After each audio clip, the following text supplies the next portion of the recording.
5 साल के बाद हमारी ये फॉर्मल मीटिंग हो रही है।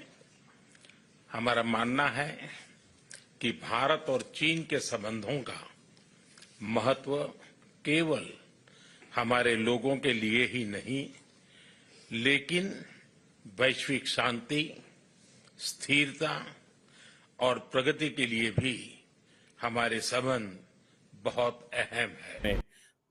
5 साल लगे 50 मिनट की इस मीटिंग को। 5 साल लगे, फॉर्मल मीटिंग है ना। दोनों मुल्क एग्री किए हैं कि नॉर्मलाइजेशन की तरफ जाना है। नॉर्मलाइजेशन 4 साल में इंडिया की जो जीडीपी ग्रोथ है वो $2 बिलियन से $2 ट्रिलियन से $4 ट्रिलियन पहुंच चुकी है सिर्फ 4 साल में। क्यों? क्योंकि इंडिया ने पोस्चरिंग ऐसी की ना कि हम ताकतवर हैं और चाइना को धो देंगे। मुझे तो लगता है कि ब्रिक्स की आने वाली जो करेंसी है वो इंडियन करेंसी ना बन जाएगी। इस मीटिंग की वजह से यूएसए सर पकड़ के बैठा हुआ है कि ये हो क्या रहा है, क्योंकि इसमें सबसे ज्यादा फैक्ट जो है वो यूएसए को ही आने वाला है। वो दुनिया का चौधरी बना हुआ था, दुनिया का बादशाह बना हुआ था, उसकी बादशाही जो है ना उससे खत्म होते हुए नजर आ रही है। सीमा विवाद को जल्द से जल्द निपटाने, आपसी सहयोग और आपसी विश्वास को बनाए रखने पर जोर दिया। सीमा पार पिछले 4 वर्षों में उत्पन्न हुए मुद्दों पर बनी सहमति का हम स्वागत करते हैं। दोनों मुल्कों ने क्या कहा है कि जनाब हमारे बगैर अमन जो है वो नहीं हो सकता। Peace is required for the bilaterals and peace is required for for the people of the region and for the people of the world, for global peace. अब दुनिया के 3 में से $2 ट्रिलियन बिजनेसमैन जो हैं वो इंडिया में बैठे हैं। तो भारत में बैठे हुए तो क्या ये दबेंगे? तो कहते हैं भैया हमारे पास पैसा अपना है, तुम अपना देख लो। अब अमेरिकन कंपनीज कहते हैं नहीं इंडिया को छोड़ के नहीं जा सकते क्योंकि अमेरिका में तो इतना कुछ है नहीं, यूरोप डूब रहा है, चाइना हमें घुसने नहीं दे रहा, बाकी हम जाए कहां? अफ्रीका के अंदर पॉसिबल नहीं है। दोस्तों कल भारत और चीन के बीच 5 सालों के बाद बायलैटरल टॉक्स हुई रूस के अंदर, आप सबको पता ही है। और दोनों देशों ने टेबल पे बहुत प्यार मोहब्बत से बातें की, क्योंकि डिसएंगेजमेंट हुआ है बॉर्डर पे, तो प्यार मोहब्बत से जायज़ सी बात है बातें हुई। जो सबसे मेन बात मुझे लगी वो जिनपिंग ने कहा कि इस समय भारत और चीन को पूरी दुनिया देख रही और हम किस तरीके से क्या डिसीजन लेते हैं इसका प्रभाव पूरी दुनिया से पर पड़ेगा, तो हमें पीस और एक दूसरे का सम्मान करना चाहिए। अच्छा, एक दूसरे का सम्मान कौन नहीं कर रहा भाई? बॉर्डर पे तुम अंदर घुस रहे हो, उकसाने की कोशिशें तुम कर रहे हो, भारत को उल्टा सीधा अपने मीडिया के थ्रू तुम बोल रहे हो, तो पीस कौन नहीं चाहता? जो चीजें कर रहे हो वही चीजों का ज्ञान दे रहे हो यार, ये तो गलत बात है। ये दोगला चरित्र चीन को पहले छोड़ना पड़ेगा। भारत तो हमेशा से ही पीस चाहता है भाई। भारत कब कहता है लड़ाई करो? भारत ने कब कोशिश की तुम्हारे बॉर्डर में घुसने की? ठीक है, तो ऐसी उल्टी बातें चीन को नहीं करना चाहिए। सच में जो चीजें चीन बोल रहा है वो चीजें सच में अप्लाई करनी चाहिए। अच्छा, भारत और चीन का बढ़ता एंगेजमेंट प्रॉब्लम सॉल्व होते देख, लेकिन the question is doctor Jaishankar was very जैसे कहेंगे ना स्ट्रेट फॉरवर्ड, सीधा खलोता है, टॉप डिप्लोमेट है। तो बहरहाल ये जो दोनों मुल्कों ने क्या कहा है कि जनाब हमारे बगैर अमन जो है वो नहीं हो सकता। Peace is required for the bilaterals and peace is required for for the people of the region and for the people of the world, for global peace. So India ये समझता है कि हमें इस चीज़ों में नहीं जाना। We need global peace। हम global peace की बात करते हैं और global peace के लिए जो चीज़ इंपॉर्टेंट है वो क्या है? global peace के लिए चीज़ इंपॉर्टेंट है कि हम आपस में एक दूसरे के साथ बात करें। अगर हमने बात ना की तो then it is going to be a problematic thing. So वो बात करना चाहते हैं। मैं समझता हूँ कि ये आज की जो ऑप्टिक्स हैं, this comes from India's serious diplomacy, patience.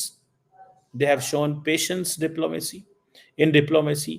और जिसे कहते हैं ना कि वो लफ्ज़ तो इतने बड़े नहीं हैं, लेकिन वही बात की है जी, for the peace and tranquillity on the borders, so and so forth. मतलब इस तरह के जो अल्फाज जो हैं, और सबसे बढ़ के बात जो they have spoken on strategic communication.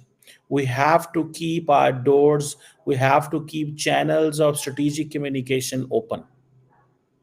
Channel जो हैं, और इससे देखिए स्ट्रेटेजिक कम्युनिकेशन जो होती है ना, it means we have to talk on everything. and we have to talk at the bigger platforms, and we have to talk at the president level or the chief executive level, and needs to come down.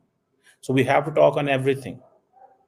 जैसे India America को कह रहा है ना, comprehensive global strategic partnership, a partnership which is required, a partnership which is required comprehensive दुनिया के हर कोने के लिए. In the same fashion, India is asking for a strategic communication. By strategic communication, they mean that we have to talk more to avoid miscalculation. Because if we talk more, we engage more, we speak more, everyone in our system meets, the militaries meet, the diplomats meet, the civil society meet, तो उनको ये चीज है. और सबसे बढ़ के when it comes to, अच्छा एक लफ्ज है म्यूचुअल सेंसिटिविटी. इंडिया उन मुल्कों को ये कहता है, या ये चाइना को कहता है, या उन मुल्कों को कहता है जिधर चाइना का इन्फ्लुएंस ज्यादा हो. आप देख लें सारी स्टेटमेंट्स निकाल के, whenever there was a problem between Maldives and India, it was a word mutual sensitivity. ठीक है ना जी, कि मतलब आपके भी जो मसले हैं और हमारे मसले हैं, इनको आए एड्रेस करें, हमारा भी मसला देखें. ठीक है. So mutual respect and mutual sensitivity की वो बात करते हैं. मुझे ऐसा लगता है, मैं ये जो देख रहा हूँ कि मेरे लिए जो है ये एक इम्पॉर्टेंट चीज़ है. ठीक है जनाब. और 2020 से जब से ये चीज़ें चली थी, अब देखें इंडियन साइड ने ये इस चीज़ को, मैं बात बताऊं, प्राइम मिनिस्टर मोदी के लिए बहुत बड़ा तमाशा बन गया हुआ था. तूफान था यार ये, कि मतलब रोजाना जी चीन ना मसला है, चीन से मसला. ऑपोजिशन भी कह रही है ओ जनाब साड़ा इलाका कब्जा करके ला गया चीनी. अब नरेंद्र मोदी हैं, जयशंकर, इसके ऊपर अमेरिका, जापान, पाकिस्तान, दुनिया भर की लीडरशिप की नजरें थी कि क्या शी जिनपिंग और मोदी साहब की क्या मुलाकात होगी, क्या रशिया सक्सेसफुल हो जाएगा. जो रशिया चाहता था कि वो अमेरिका को प्रेशराइज करे, वेस्ट को एक सीक्रेटली मैसेज दे कि आप जितने भी सैंक्शन 15,000 16,000 के करीब सैंक्शन अगर आप रशिया पे लगाते हो, तो रशिया स्मार्टली जो है ब्रिक्स से एक मैसेज क्या देने वाला है. तो मैसेज ये आया है कि 5 साल के बाद मोदी साहब और शी जिनपिंग ने 50 मिनट की मुलाकात की, और ये हाथ मिलाने के लिए 5 साल तक वेट करना पड़ा. बहुत बड़ी डिप्लोमेटिक विन समझी जा रही है. और साथ साथ अगर बात की जाए तो इंडिया क्या चाहता है, चाइना के साथ ताल्लुकात को नॉर्मलाइज करना चाहता है. इंडिया ने क्या पैगाम दिया इस 50 मिनट की स्पीच में, कि हम जो है ग्लोबल पीस चाहते हैं. और ये पूरी दुनिया को पता है कि जब तक चाइना और इंडिया एक नहीं होते, ग्लोबल पीस को कहीं ना कहीं पे थ्रेट रहता है.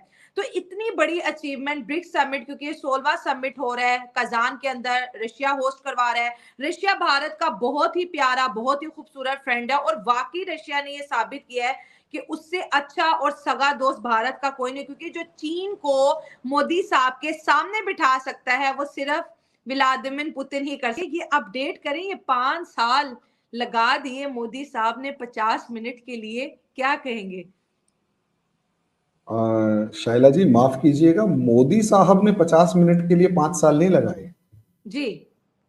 जो आज तक कभी नहीं झुका था, जो कभी कदम पीछे नहीं हटाता था, 4 साल बाद उसने कदम पीछे हटाए, तब जाके 50 मिनट मिले. इस मैसेज को इस तरीके से पढ़ेंगे तो मुझे लगता है ज्यादा अच्छा लगेगा. हमारे को चाइना से कोई ये नहीं था, ठीक है बिजनेस एज यूजुअल चल रहा था, हमारा काम चल रहा था. डर इंडिया को थोड़ना है, चाइना को है. अब इस चीज का नहीं है कि ठीक है जी इंडिया से लड़ाई होगी तो क्या होगा ना. चाइना को डर किसका है? चाइना को डर है अमेरिका का. कि इस चीज के अंदर हमें मानना पड़ेगा कि अमेरिका चाइना के पीछे पड़ चुका है. डोनाल्ड ट्रंप ने जिस तरीके से चाइना अमेरिका के बीच में जो रिलेशंस थे उनको जिसे कहते हैं सबसे निचले लेवल पर पहुंचाया, आज असलियत में जो सिचुएशन है वो वहीं जाकर खड़ी हो रही है. हमें समझना, असलियत में अगर आप देखेंगे तो आपको एक चीज समझ में आएगी, और अमेरिका का एक इकोनॉमिक वॉर चल रहा है, और उस इकोनॉमिक वॉर में अमेरिका चाइना को फूटी आंख देखना नहीं चाहता.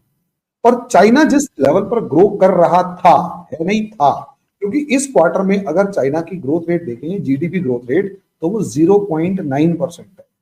और चाइना जैसी इकोनॉमी को अपनी ग्रोथ रेट को मेंटेन करना, अपनी पॉपुलेशन को बनाए रखने के लिए और सिस्टम